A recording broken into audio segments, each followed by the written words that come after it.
You don't see what you just did? Like, why do you talk to me like that? And I'm like, I ain't talking to you that type of way. And she's like, yes, you are. So it's like, I had to learn to respect where she's coming from because me and her are like complete opposites.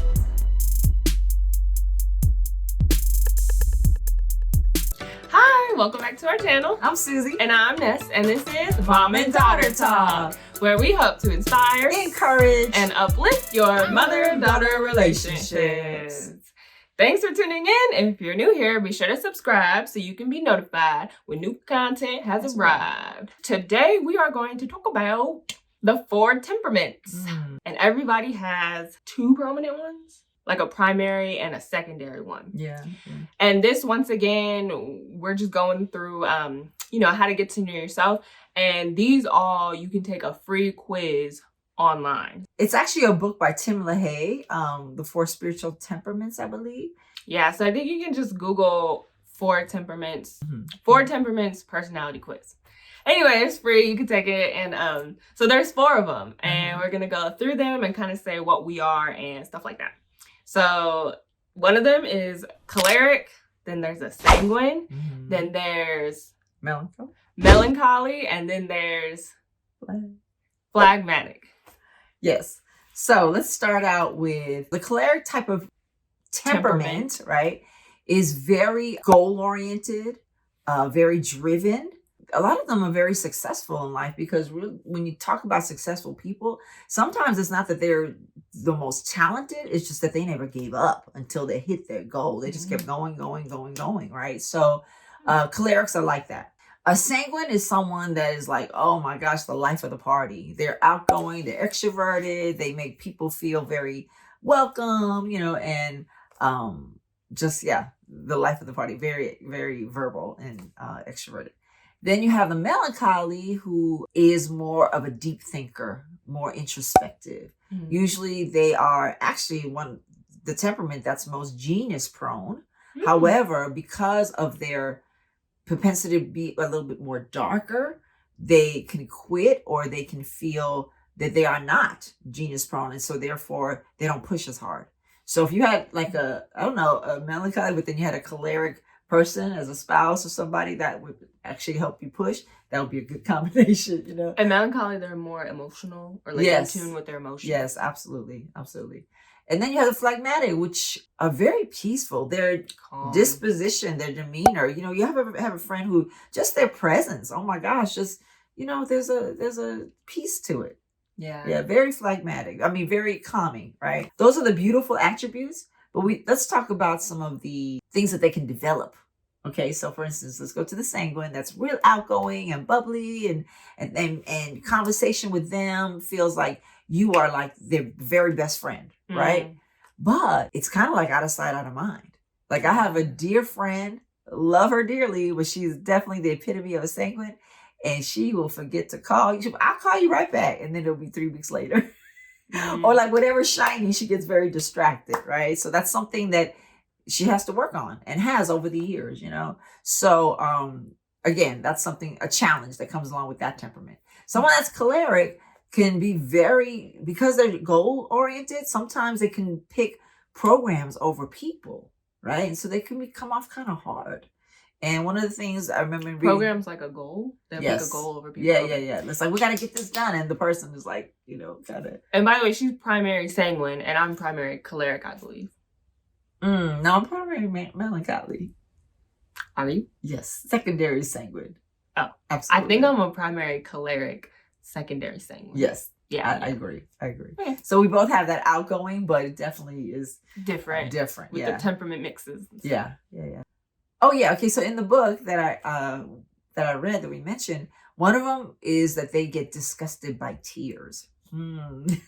But if someone is legitimately crying and they are feeling really bad, then you need to have more empathy. More sympathy. You know what I mean? I'm trying to think if I get disgusted by tears. As a choleric, I think for me, I don't like to cry. So I don't like my own tears. So it might be like if someone else is crying, I don't get disgusted. But if I'm crying, I'm like, oh, why am I crying? Like, I don't want to cry.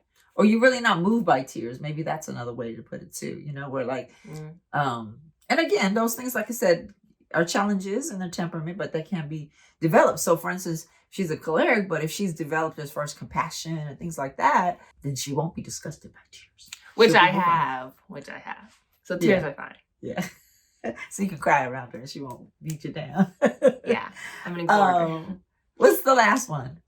Phlegmatic. A phlegmatic person, again, is very peaceful, but doggone it, they're slow. Oh, what you mean slow? Slow meaning like, come on, let's go.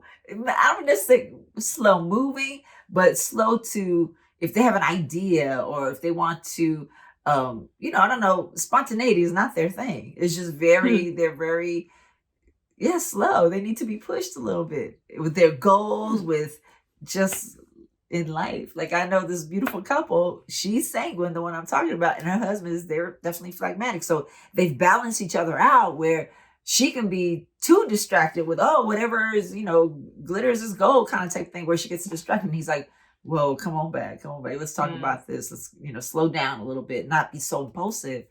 On the other hand, she has pushed him further along because, sometimes he may just stay in one place and the grass will grow around him and he won't get things done. So she's put a fire and also just more spontaneity in his life. Yeah. And phlegmatics are, I think, because they're so comfortable with where they're at. I mean, I don't know because I'm not flag, but from the flags I know, they don't really have a problem with many things. Like a lot of things don't really push them. They don't get too emotional. They don't get too excited. They just kind of stay there. They're very solid. Yeah, they're very stable. So when things are great, they're not like, woo, hyper, about it. And you rather be like, get excited. What's wrong with you?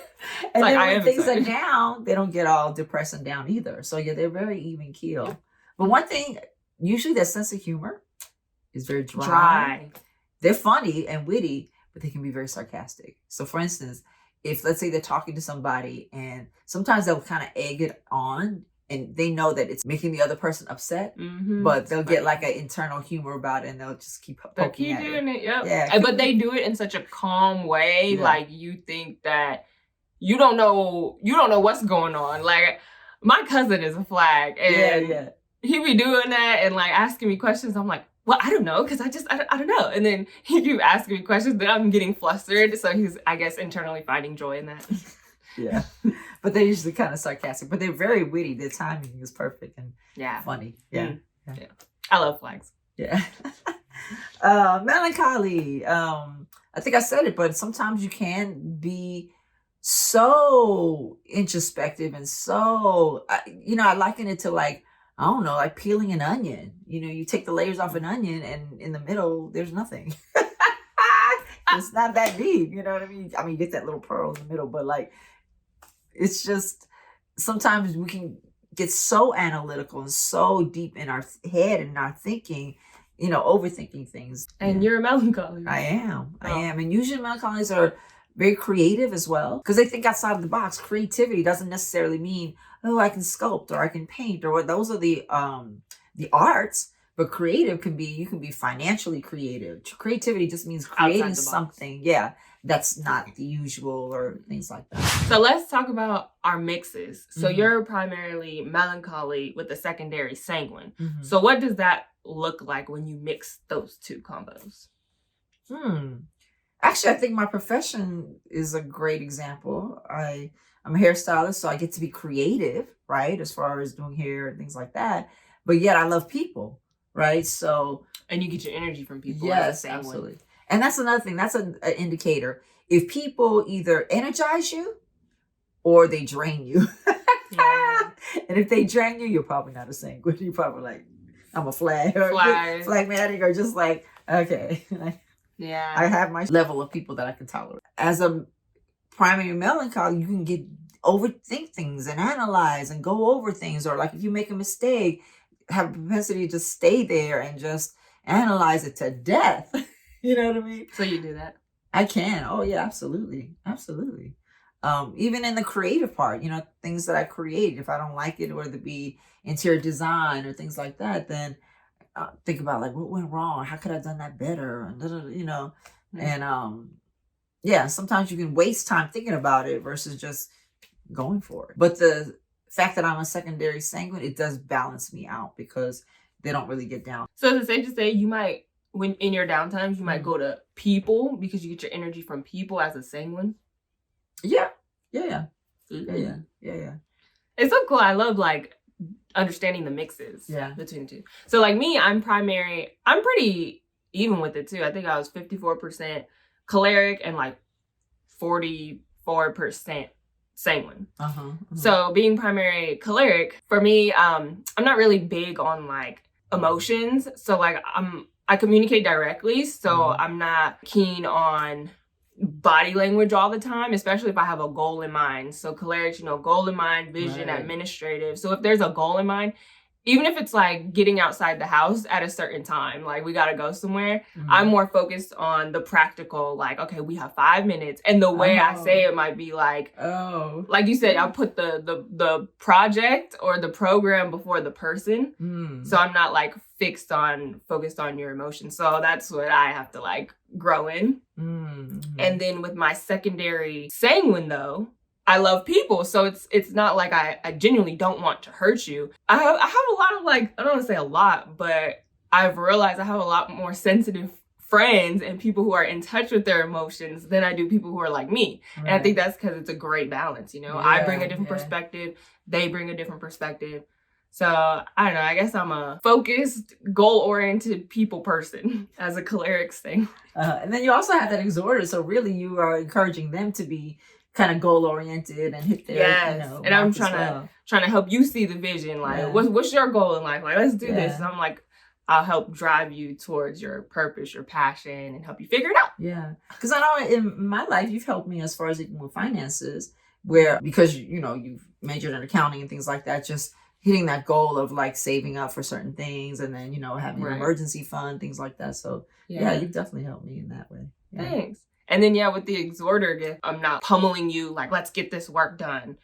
It's like, oh, you can do this. This is what you got to do. And then you being a melancholy sanguine, we both like people, but like with melancholy, you're a lot more emotional than I am. So I've learned a lot from her. Like I had to dial it back and she helps me to understand other people's like emotions. And my sister is for sure melancholy. So, and we're sisters, so it's not like me and mom where it's like I have to honor you type of thing. Like, no, me and my sister, we're equal, even though she's younger than me, and I had to like learn that. But she would tell me, you don't see what you just did? Like, why do you talk to me like that? And I'm like, I ain't talking to you that type of way. And she's like, yes, you are. So it's like I had to learn to respect where she's coming from because me and her are like complete opposites. Also, the fact that you're choleric and I'm melancholy, do you think that even though the secondary sanguine and we love being around people and spontaneity, there are times that we want to be alone? I know for me, I relish alone time as well. I do too, but where does that stem from? I think for me, in perspective to the temperaments, so the sanguine does get energized by people, but then the melancholy is like I get drained by them too. That's why I think like my two favorite genre of movies is documentaries, which is like the melancholy that loves information, that loves to create and love to find out how things are created.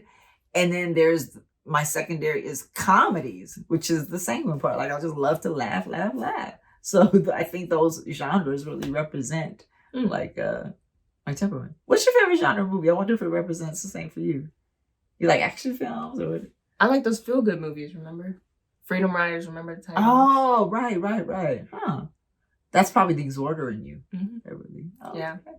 How interesting. I know. This stuff is mad cool. Yeah. So find a buddy, find a partner, find a mom, find a daughter, and try and see what your personalities are. And I think that's a good, basis to kind of start at if you're like not really close with your mom right now or your daughter right now. I think kind of going back to the basics and learning like your temperaments, learning your love languages, like those practical things, that would really help because you learn, like you begin to understand them so much better. Yeah, that's a good point. Yeah.